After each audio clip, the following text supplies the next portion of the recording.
Welcome back to English in Fluency. I am so glad you are here with me today.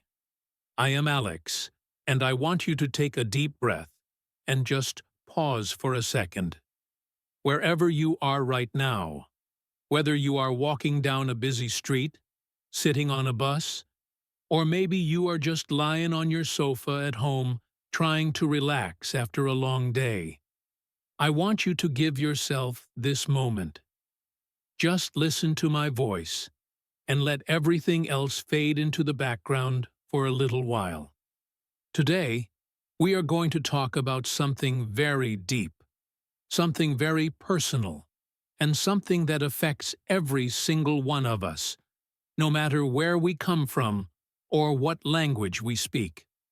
We are going to talk about the idea of old identities, those heavy, invisible backpacks we carry around with us without even realizing it. When I talk about old identities, I am not talking about your name or your passport. I am talking about the stories you tell yourself about who you are. Maybe you tell yourself, I am just a shy person, or I am not talented enough to learn languages, or I am the kind of person who always fails. These ideas start like small seeds, but over time, they grow into big walls that keep us stuck. Think about clothes. You know how you have a favorite old sweater that you have worn for years? It is comfortable, it is familiar, and you know exactly how it feels against your skin. But what if you grew out of it? What if it became too tight and started to hurt your shoulders, but you kept wearing it anyway because you forgot that you could take it off? That is exactly what an old identity is like. It is a version of yourself that used to fit, maybe when you were a child or a student. But now you have grown, and the identity is too small, yet you are still wearing it. In this journey we are taking together today, we are going to explore what happens when you decide to take that old sweater off. We are going to look at where these identities come from, because, surprisingly, most of them did not even start with you. They were given to you by other people, by your family, by your teachers, or by the culture around you. We will talk about the heavy price we pay for holding on to these old stories, a price that we pay with our happiness, our confidence, and even our progress in English. And most importantly, we will talk about how to let them go. Not in a loud, dramatic way, but in a gentle, step-by-step way that feels natural and safe. So, before we go any further, I want you to ask yourself a simple question. When was the last time you surprised yourself? Think about it for a moment. Maybe it was a time when you spoke English to a stranger and you didn't feel nervous. Maybe it was a time when you tried a new hobby and realized you were actually quite good at it. Those little moments of surprise are clues. They are hints that the old identity you have been carrying is not the whole truth. You are bigger than your labels. You are more flexible than your old stories. And today, you are going to learn how to access that freer, more confident version of yourself. So, get comfortable, take another deep breath, and let us begin this exploration of who you really are and who you could become if you just let go of the past. To really understand how to release an old identity, we first have to understand how it got there in the first place. It is like gardening. If you have a weed in your garden, you cannot just cut the leaves. You have to pull up the roots. Otherwise, it just grows back. Our identities are the same way. They have roots, and most of those roots go deep into our childhood. Let us think back to when you were a little child. When we are young, we are like sponges. We absorb everything. We believe everything adults tell us because we think they know everything. If a parent looks at you and says, "You are so quiet," you do not question it. You just think, "Oh, okay, I am the quiet one." If a teacher says, "You are not very good at math," or "You are not a creative person," you accept it as a fact. Let me tell you a story about a friend of mine. Let us call him Mark. When Mark was 7 years old, he was in an art class at school. He was drawing a picture of his house, and he was using a lot of bright colors. He was having fun. His teacher walked by, looked at his paper, and frowned. She said, "Mark, the sky is not green, and houses are not purple. You are not drawing this correctly." That was just one small moment. It took maybe 30 seconds, but Mark, being a sensitive child, felt embarrassed. He put his crayons down and thought, "I am not an artist. I am not creative." That identity stuck. He carried that label, "I am not creative," for 30 years. He avoided drawing, he avoided painting, and he even avoided decorating his own apartment because he believed that story. But was it true? Was Mark actually not creative? Of course not. He was just a 7-year-old boy experimenting with colors. The identity was a lie. But because it was planted when he was young, it grew into a giant tree that blocked his creativity. This happens to all of us in different ways. Maybe you were the energetic one who ran around a lot, and your parents kept saying, "Why cannot you just sit still and be good like your sister?" So you started to believe, "I am the naughty one," or "I am the difficult one." Or maybe you were the child who always asked questions, "Why is the sky blue? Why do dogs bark?" And maybe the adults were busy and tired, so they said, "You ask too many questions. Stop bothering me." So you learned, "My voice is annoying. I should not speak up." See how this happens? These identities are not the truth about you. They are just echoes of what other people said when you were small and vulnerable. Family plays a huge role in this. In many families, there is an unconscious system of roles. It is like a play where everyone has a character. There is the smart one, the responsible one, the funny one, the pretty one, and the quiet one. Let us take a girl named Sarah. In Sarah is family, she was labeled the responsible one. Her parents were busy, so they relied on her to watch her younger brothers, to clean up, and to solve problems. Everyone praised her for being so mature.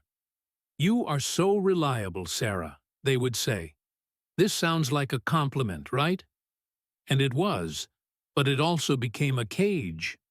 As Sarah grew up, she felt she could never make a mistake.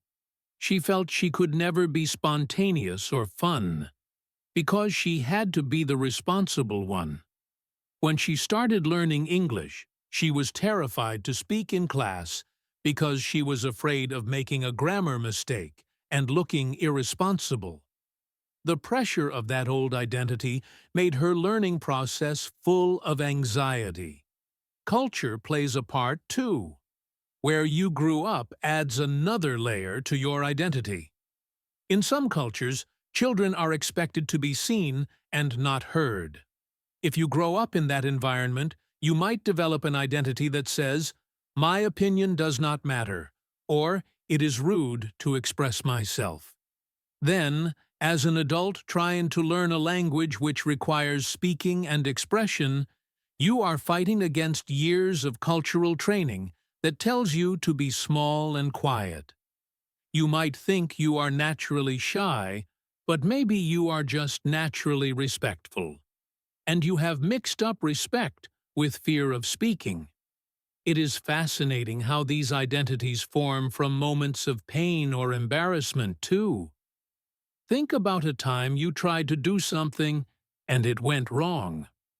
Maybe you were reading a book out loud in class and you stumbled on a word, and everyone laughed. In that second, Your brain made a decision. It said, "Never do that again. Public speaking is dangerous. I am the kind of person who gets laughed at." That moment creates a scar. The problem is that we treat the scar like it is still a fresh wound, even when it happened 20 years ago. You are not that helpless child anymore. You are an adult with resources, with intelligence, and with the ability to laugh at yourself. But the identity of the person who gets laughed at is still hiding in the back of your mind, whispering, "Do not take risks." So, we have these stories. We have the shy story, the not smart enough story, the irresponsible story, the not creative story. We collected them like shells on a beach, and we put them in our pocket. But now, our pockets are full, and they are heavy. And the strange thing is that we defend these identities. Even if they hurt us, we hold on to them because they are familiar. We think, "This is just who I am. I have always been this way." But that is the biggest lie of all. You have not always been this way. You are constantly changing. Your cells are changing. Your mind is changing. Your experiences are changing you. The only thing keeping you stuck is the story you keep telling yourself. So, if we know these stories are old and often untrue, why do we hold on to them? We hold on to them because they feel safe. The devil you know is better than the devil you do not know, right? If I stay the quiet person, I do not have to risk being rejected. If I stay the person who is bad at English, I do not have to try hard and fail. Old identities protect us from the fear of the unknown, but they also protect us from growth. They protect us from joy. They protect us from becoming who we are actually meant to be. Now, let us talk about the hidden cost of holding on to these old identities. It is not just a feeling of being stuck. There is a real price we pay every single day. Imagine you are driving a car, but there is a heavy box in the back seat. You can still drive, but the car is slower. It uses more gas. It is harder to turn corners. That is what an old identity does to your life. It drains your energy. It makes simple things feel difficult. For example, let us look at how this affects English learning, since that is why you are here. So many learners struggle not because they are not smart, but because of their identity. If your identity is, "I am shy," then every time you want to practice speaking, you have a battle inside your head. Your brain says, "Speak up, practice," but your identity says, "No, hide, be quiet." This internal conflict is exhausting. It uses up all your mental energy. So you might sit in a classroom or an online meeting, and you understand everything, you know the answer, but you do not say it. You stay silent. Later, you go home and you feel tired. You feel frustrated. You think, "Why did I not speak?" You blame your shyness. But it is not shyness. It is the story you are telling yourself about being shy. There is also the cost of missed opportunities. Life is full of doors, but old identities act like security guards that block the door. They say, "You cannot go in there." That is for confident people. That is for smart people. You are not one of them. Imagine a man named James. James was offered a promotion at his job. It was a great opportunity, more money, more interesting work. But it involved giving presentations every week. James had an old identity from school that said, "You are not good at speaking in front of people." So, what did he do? He said no to the promotion. He stayed in his old job, a job he was bored with, because he was loyal to an old story about himself. That is a huge cost. He lost a chance to grow his career because of a belief that was not even true anymore. Another major cost is perfectionism. which is a very common identity. Many of us were told we were the smart one or the talented one. So we grew up thinking that if we make a mistake, we are no longer smart. We have to be perfect. When it comes to English, this is a disaster. Learning a language requires making mistakes. It requires saying things wrong, laughing about it, and trying again. But if your identity is the perfectionist, you are terrified of making a mistake. You wait until your sentence is perfect in your head before you speak. And by the time it is perfect, the conversation has moved on. So you say nothing. You think, I need to study more grammar. I need more vocabulary. But the problem is not your English level. The problem is your need to be perfect. This identity keeps you stuck at an intermediate level because you are too afraid to speak like a beginner. Old identities also hurt our relationships. If you identify as the helper, the person who always takes care of everyone else, you might find yourself in friendships where you give and give, but you never receive. You attract people who need help because that is your role. But deep down, you might feel lonely. You might feel like no one sees you because they only see the helper. They do not see the real person underneath. Or if you identify as the strong one, the one who never cries, you might feel isolated. You cannot share your sadness or your fears with anyone, because that would break your character. So you suffer alone. These identities build walls between us and other people. We think we are connecting, but really we are just performing a role. There is also the cost of authenticity. When you are living by an old identity, you are not being the real you. You are being a version of you that was created in the past. It is like wearing a mask all day.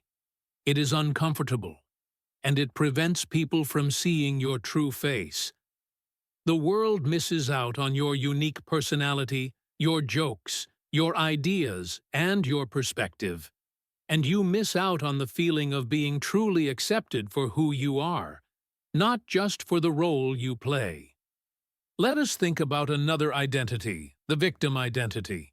This is a tough one, but it is very common. This identity says, bad things always happen to me. Nothing ever works out for me.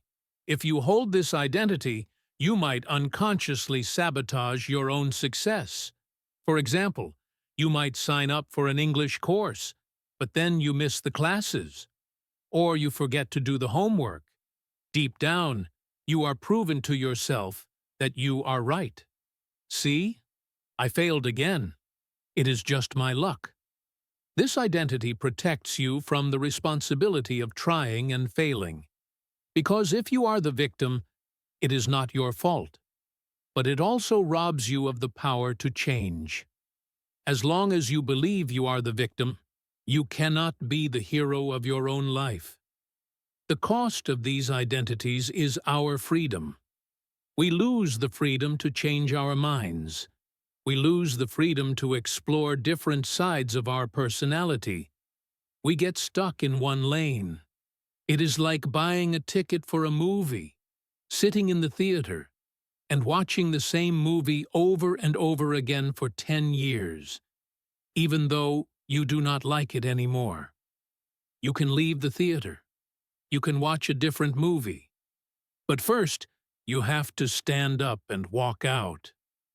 That first step is realizing that the movie is just a story. It is not real life. And the ticket in your pocket? It is expired. You do not have to stay. So, how do we actually do this? How do we release these identities? It is not as hard as it sounds, but it does require practice. The first step is simply to notice. You have to catch the identity in action. It is like being a detective in your own mind. Imagine you are about to speak in English, and suddenly you feel nervous. Instead of just saying, "I am nervous," pause and ask yourself, "What story am I telling myself right now? Is the story I am bad at this? Is the story people will judge me?" When you name the story, you take away some of its power. You see that it is just a thought, not a fact. Let me introduce you to a concept called the gap. There is a gap between the stimulus and your reaction. For example, someone asks you a question in English. That is the stimulus. Your old reaction might be to panic and say, "I do not know," even if you do know. But in that gap, there is a moment of choice. In that tiny moment, you can choose a new response. You can choose to say, "Let me try to answer." At first, this gap is very small. It happens so fast you do not notice it. But as you practice awareness, the gap gets wider. You have more time to choose. You stop being a robot, controlled by old programming, and start being a person who makes conscious choices. This brings us to the end of the first part of our journey. We have explored where these identities come from our childhood, our families, and our culture. We have looked at the high cost of keeping them, the missed opportunities, the exhaustion, and the loneliness. And we have started to see that we do not have to keep them. Awareness is the key that unlocks the door. But knowing is not enough. We have to take action. We have to practice new ways of being. So, in the next part, we are going to dive deep into the practical steps. We are going to look at specific techniques you can use to rewrite your story. We will talk about how to handle the fear that comes up when you try to change, and how to build a new identity that supports your dreams and your English learning. It is going to be exciting. It is going to be practical, and it is going to empower you to make real changes. So, take a breath, stay with me, and let us continue this transformation together. Welcome back to the second part of our deep dive into releasing old identities. I am so glad you are still here with me. In the first part, we talked about the heavy backpacks we carry from the past and how they limit us today. Now, we are going to roll up our sleeves and get to work. We are going to talk about the practical side of change. How do you actually stop being the shy person? How do you stop being the perfectionist? It does not happen by magic. It happens through small, consistent actions. Think of it like learning an instrument. You do not become a piano master in one day. You practice scales, you make mistakes, and slowly, your fingers learn what to do. Changing your identity is exactly the same. It is a practice. The first powerful tool we have is the power of questioning. When that old voice speaks up, you need to talk back to it, but not in an angry way, in a curious way. Let us say your old identity whispers, "You cannot speak English well. You sound stupid."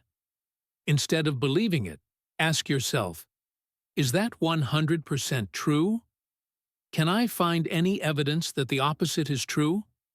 Maybe you remember a time last week when you ordered a coffee in English, and it went fine. Maybe you remember a time when you understood a movie.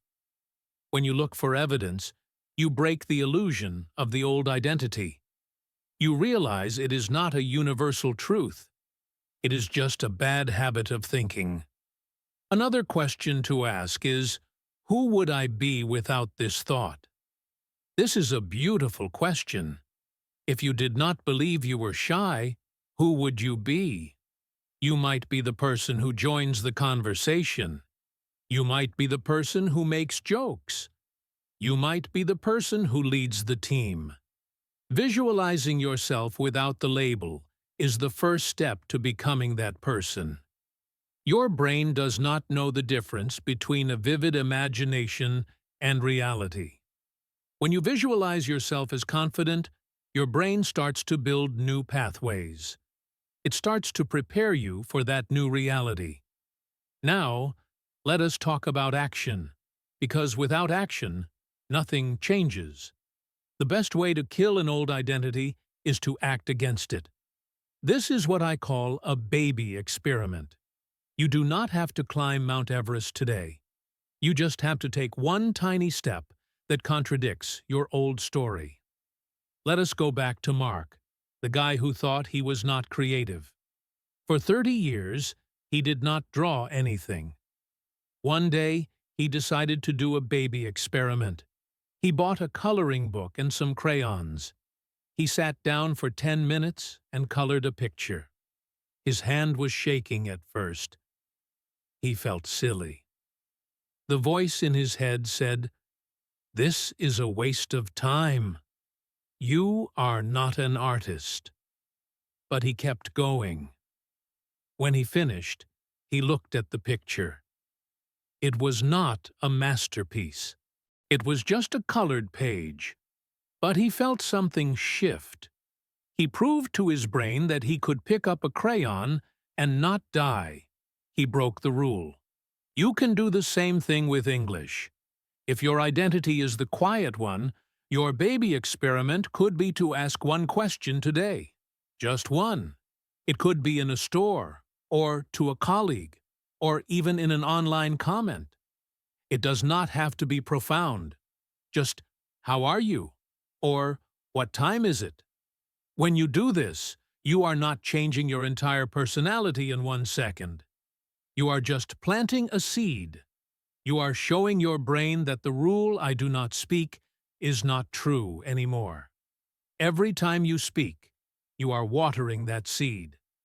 Eventually, the new plant, the confident speaker, grows stronger than the old weed. This process requires something very important, and that is self-compassion. We are often so mean to ourselves. We make a mistake, and we say, "You are so stupid. I knew you could not do it." Imagine if a teacher spoke to a child that way. The child would be terrified to learn. But we do it to ourselves all the time. To change your identity, you must become your own best friend. When you try to speak English and you stumble, you should say, "Good job. You tried. That was brave. You are learning." This kindness creates a safe environment inside you. When you feel safe, you take more risks. When you take risks, you grow faster. So, watch your self-talk. If you catch yourself being mean, stop and change the tone. Be gentle. You are doing the best you can. There is a concept called acting as if. This is a favorite technique of many successful people. Basically, you act as if you already have the identity you want. If you want to be a confident English speaker, ask yourself, how would a confident person walk? How would they sit? How would they breathe? Try adopting that posture. Stand up straight. Lift your chin. Smile. This sounds simple, but it is scientifically proven to change your brain chemistry. When you change your body, you change your mind. If you are feeling nervous before a presentation, do not shrink. Expand. Take up space. Your brain receives the signal. Oh, we are safe. We are powerful. And your nervousness decreases. Let us look at another example. Meet Sophia. Sophia always identified as the boring one. She thought she had nothing interesting to say. She wanted to make friends at her new job, but she stayed silent during lunch because she thought, "No one wants to hear from me." Then she learned the acting as if technique. She decided to act as if she were an interesting person. She started asking people questions about themselves. She asked, "What did you do this weekend?" Or, "Do you have any pets?" She did not talk about herself much. She just listened. People loved talking to her. They started telling her, You are such a good conversationalist, Sophia." She was surprised. She was not saying clever things. She was just present. By acting as if she were interesting, she became interesting. Her old identity dissolved because she stopped feeding it. Another powerful step is to surround yourself with people who see the new you. Old identities are often reinforced by the people around us. If you are the quiet one in your group of friends, and you suddenly start talking more, they might look at you strangely. They might even say, "Why are you being so loud? That is not like you." This can be scary. It can pull you back into your old shell. So, it helps to find new environments. Join an English club where nobody knows your past. In that room, you are not the shy one from school. You are just a learner like everyone else. You can reinvent yourself. You can be the outgoing one if you want. A fresh start is a magical thing. It gives you the space to practice your new identity without the weight of history. I also want you to think about the stories you tell yourself about failure. For many people, an old identity is built on the fear of failing. They think, if I try and fail, it means I am a failure. This is wrong. Failure is an event, not a person. Successful people do not have a different brain.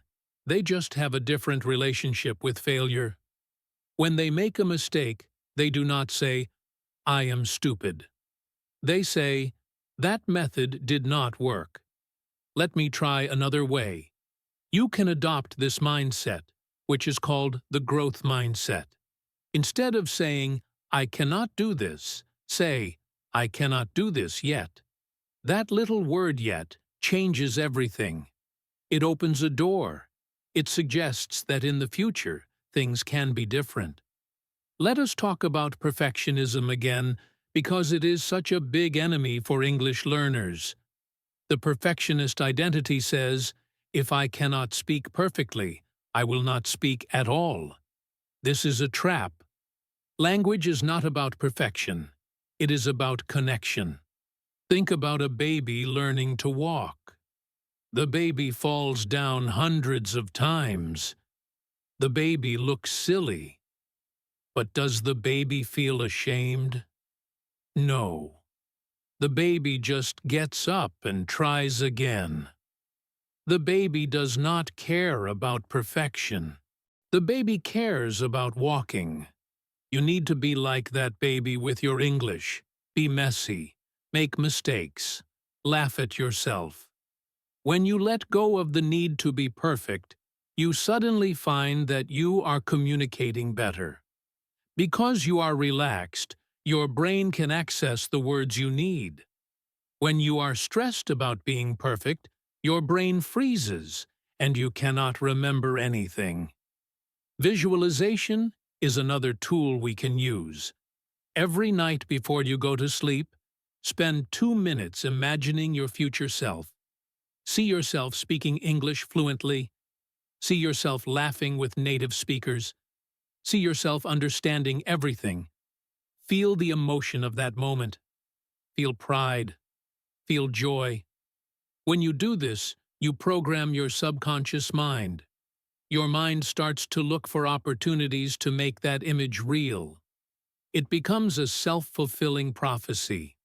This is how athletes train. They visualize winning the race before they even step on the track.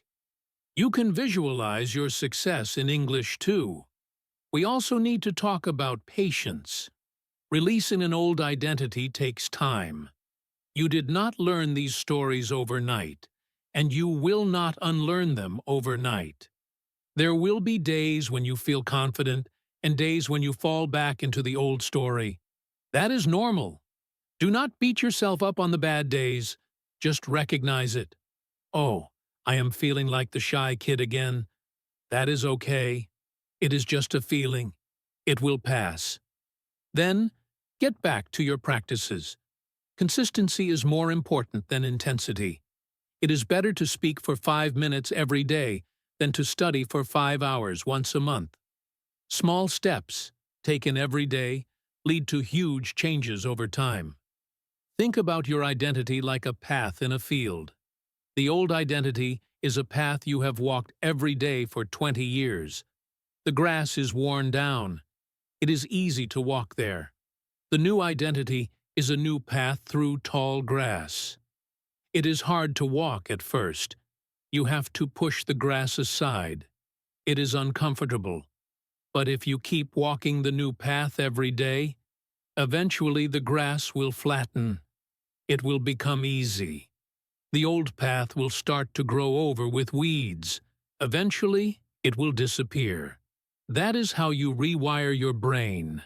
You create a new default setting. I want to share a story about a man named David. David was a listener of this channel. He wrote to me and told me that he had identified as the bad student his whole life. He failed many exams in school. He felt he was not smart. He started learning English late in life, at 50 years old. His old identity told him, "You are too old. You are not smart enough. You will never learn." But he decided to fight it. He started listening to these episodes every day. He started practicing phrases on his phone. He treated himself with kindness. When he made a mistake, he laughed. He acted as if he was a good student. 2 years later, he wrote to me in English. His message was beautiful, clear, expressive, and warm. He said, "Alex, I am not a bad student. I was just scared. Now I know I can learn." David changed his identity. He rewired his brain. And if he can do it, you can do it too. So, in this part, we have looked at the tools. We have questioning, baby experiments, self-compassion, acting as if, finding new environments, embracing failure, and visualization. These are not just theories. These are practical steps that real people use every day to change their lives. But we are not done yet. In the final part of this script, we are going to bring it all together. We are going to do a special guided exercise to help you visualize releasing an old identity right now. I will guide you through a process of letting go, so you can feel the lightness that comes with dropping that heavy bag. I will also give you a final challenge to take into your life. Are you ready to let go? Are you ready to step into the new version of yourself? Let us move to the final part of our journey together. Welcome to the final part of our episode on releasing old identities. I am Alex, and I am honored that you have stayed with me through this long and deep exploration. We have covered a lot of ground. We have looked at where our old stories come from, the price we pay for holding on to them, and the practical tools we can use to change. Now, we are going to do something different. We are going to shift from thinking to feeling. I want to guide you through a reflective experience. This is something you can do right now, wherever you are. I want you to find a comfortable position. If you are sitting, let your back be supported. If you are lying down, let your body sink into the surface beneath you. Gently close your eyes if it is safe to do so. If you are driving or walking, just soften your gaze and keep your focus on the path ahead while you listen to my voice. Take a deep breath in through your nose, filling your lungs completely. Hold it for a second, and then slowly release it through your mouth. Let your shoulders drop. Let your jaw relax. Imagine a warm, golden light slowly moving down from the top of your head, relaxing your forehead, your eyes, your cheeks. This light carries with it a sense of peace and safety. Now, in this relaxed state, I want you to visualize a room. This room is completely yours. It is safe, it is quiet, and it is full of light. In the center of this room, there is a table. On the table, there are several objects. These objects represent your old identities. Maybe one is a heavy gray coat labeled shy. Maybe another is a pair of tight shoes labeled perfectionist. Maybe there is a backpack labeled not smart enough. Look at these objects. Notice how heavy they look. Notice the dust on them. They have been with you for a long time. Walk over to the table. Pick up one of these objects. Feel its weight. It is heavy, isn't it? Imagine carrying this with you everywhere you go. To work, to bed, to dinner. No wonder you are tired. Now, ask this object, have you helped me? Has the label shy helped me connect with people? Has the label perfectionist helped me learn English? Listen to the answer. You might hear a whisper saying, I was trying to protect you. I kept you safe from judgment. Thank this identity. Say, thank you for trying to protect me. But I do not need you anymore. I am strong enough now to handle judgment myself. Now, gently place the object back on the table. Turn around and look at a door on the other side of the room. Open that door. Outside, there is a beautiful open sky. It represents your future. It represents the unknown, but it also represents freedom. Take the heavy object from the table. Walk to the door, and with all your strength, throw it into the sky. Watch it disappear into the clouds. As it leaves your hands, feel the weight lift off your shoulders. Feel your body becoming lighter. Go back to the table. Pick up another object. Maybe it is the not creative label. Feel its weight. Thank it for protecting you from criticism. Tell it, I am ready to create. I am ready to be messy. I am ready to learn. Walk to the door and throw it into the sky. Watch it vanish. Do this with every object on the table. One by one, release them. With each throw, feel yourself getting lighter, freer, and more expansive. Notice how the room feels brighter now. The table is empty. You are empty of the heavy past, but full of space for the future. Stand in the middle of your empty room. Take a deep breath. Ask yourself, who am I now? Without the labels, what remains? You might feel a sense of peace. You might feel a spark of excitement. You are just you, a human being capable of learning, capable of change, capable of joy. You are not a fixed statue. You are a river, always moving, always fresh. Stay in this feeling for a moment. Feel the gratitude for yourself, for the courage to let go. Now, slowly bring your attention back to your physical body. Wiggle your fingers and toes. Roll your shoulders.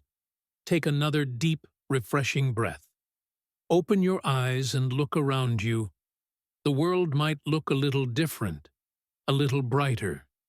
That is because you are looking at it with new eyes, eyes that are not clouded by old stories. This visualization is not just a fantasy. It is a rehearsal for real life. Every time you throw that heavy coat away in your mind, it makes it easier to take it off in reality. It weakens the neural pathway of the old identity and strengthens the pathway of the new, free you. I encourage you to do this short visualization often, maybe once a week, to keep reminding yourself that you have the power to let go. As we finish this episode, I want to leave you with a final thought and a challenge. We have talked a lot about identities, but the most important identity you can ever have is the identity of a learner. Not a person who is shy, not a person who is perfect, but a person who learns, a person who is curious, a person who is growing. When you identify as a learner, mistakes are not failures. They are just data. They are just information that helps you learn better. When you identify as a learner, you are never finished. You are always on an exciting journey. So, here is my challenge for you. I want you to pick one identity that has been holding you back. Just one. Maybe it is, I am not good at speaking, or I am too old, or I am not talented. Write it down on a piece of paper. Look at it. And then, I want you to create a counter-statement. If you wrote, I am not good at speaking, write, I am a learner who improves every day. Put this new statement somewhere you will see it every day. On your mirror, on your phone, on your desk. And then, take one action. Just one. If you wrote, I am not good at speaking, go record yourself speaking for 1 minute on your phone. You do not have to show it to anyone. Just record it and listen to it. You will hear that you are better than you think. If you wrote, I am too old, learn one new slang word today and use it. Break the rule. Prove the old identity wrong. This is your life. It is the only one you get. Do not waste it living inside a story that someone else wrote for you when you were a child. You are the author now. You hold the pen. You can write a new chapter right now. You can write a chapter where you are confident, where you speak English with joy, where you take risks, and where you are kind to yourself. Thank you so much for listening to this long episode on English in Fluency. I know it was deep, and I know it takes time to process these things.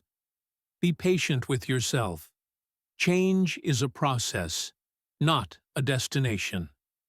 If you found value in this, please subscribe to the channel and share this episode with a friend who might be carrying a heavy backpack too. Let us help each other walk lighter. Remember, you are not your past. You are what you choose to become today. Keep practicing, keep smiling, and keep releasing those old identities. I will see you in the next episode. Take care.